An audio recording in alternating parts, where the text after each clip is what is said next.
Okay, so I had another good weekend picking up gramophone related stuff. I thought I'd just quickly go through it. First of all, I showed this on the community tab, is this Nipper the dog. So the famous dog from the Victor and the HMV advertising. It's unmarked. It's hollow china. I think, having had a look in a book, this book here, that it might be this one here, and there were several thousand of these sold in the UK in the 1980s, so it certainly looks like that one. It's about the right size as well, so apparently they were made in Japan. This chap was very cheap. He was marked as a sitting dog, so no indication that the dealer knew that it was Nipper the dog. Now, at a local car boot sale I found this little gramophone here. Now this is quite a cheap ornament, it's just made out of glazed pottery. There is a mark underneath but I can't make it out. There's a bit of a chip on the side which is a bit unfortunate there, but it's quite nice, and it's quite well modelled actually. It's quite accurate. So there's no winding handle, but we've got all the controls and even some needle dishes as well, so that's quite good. And just by sheer luck it's sort of almost the right size. Obviously not the right gramophone at all, but it does go quite well with Nipper, like so.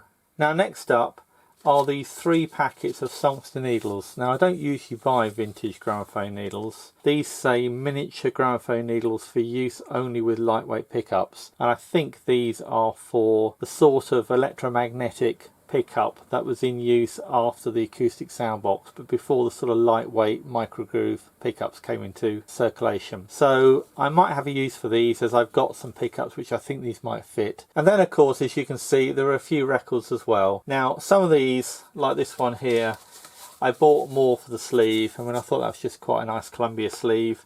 There is a nice Rex inside. I'm not going to read out all the labels, but as it happens, there goes that song again, Oscar Rabin and his band. Not something I would particularly buy. It's actually a bit scratched, this one. The other side's okay, but that was definitely bought for the sleeve. These were all really quite cheap. This one, I just like the sound of. I thought this might work well on a old horn gramophone. City Police March, the City Police Band of Birmingham. That's certainly got some age to it. Find it very difficult to resist an Edison Bell. This is the Toymaker's Dream and the Wedding of the Painted Doll. I thought I might actually have this one. I thought this might be a duplicate, but I had a look at my list and I don't seem to have it, so that's fair enough. This one, The Fireman's Wedding Part 1 and Part 2. Now I have had a very quick look through some of these. I think this one's got a bit of a crack, yeah. It's got really quite a nasty crack there. But I may well try repairing that like I've done in some previous videos. So I'm just going to leave that one out. Now this one here, definitely bought for the sleeve. This is Wanderer by the Street Singer. I don't much like the Street Singer, I have to say, but I do like the sleeve, even though it's a bit late. Lots of radio and radiogram type stuff on that one, and on the back too. And this one, same company actually, different sleeve. Again, really quite a nice sleeve. This actually though is a red label Piccadilly, so this is sort of a red seal, I think it's called. That's probably the better side. Again, maybe not the most interesting of content, but I have maybe 20 odd Piccadillys. I've never seen a red one, or at least not in the flesh. So it's nice to pick up one of those at last. Now this one, neither the sleeve nor the label interested me, but the title, Take Your Girl to the Movies If You Can't Make Love at Home. I thought, well, that's got to be worth a listen.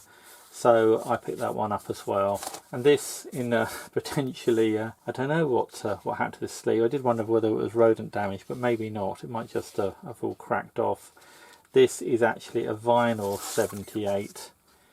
This one's actually made in 1959. I think they made these into the early 1960s. So one of these very small labels, which was still doing 78 stuff very, very late on. So I thought I'd have that one too.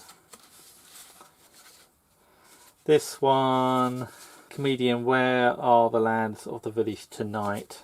And Sister Susie's Sewing Shirts for Soldiers.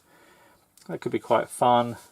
Yeah, it's an almost interesting sleeve, but not quite. Now this was on the top of the first pile of records I saw, and gramophone concert record. I thought, well, that's going to be a good start. Nice Nip of the Dog on the front as well. My Motta, the Arcadians, I think that's probably my mother, slang for my mother, but I may be wrong there. Mr. Harry Carlton.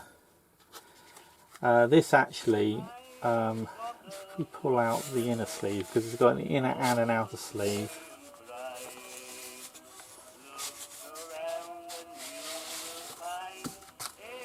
Now the inner sleeve is actually a Victor record. This is orthophonic recording, so this is quite late. And it's also a Victor Talking Machine Company of Canada Limited, Montreal. So it's a Canadian Victor sleeve, but it's most certainly an English record. Well, I say that. I don't actually know where it was made. Let's see if there's any indication where it was made. No.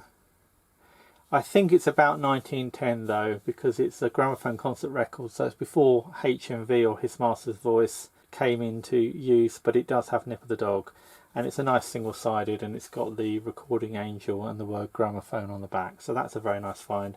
Just goes to show that these records, which are over 110 years old, these single-sided records, are still out there in the wild. They can still be found.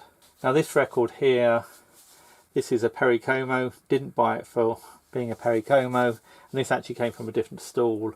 I bought this purely because I quite like the fact it said gramophone record on the sleeve. I've never had a sleeve that was just like that. I am actually quite tempted to put this record in that sleeve, because it just somehow seems appropriate.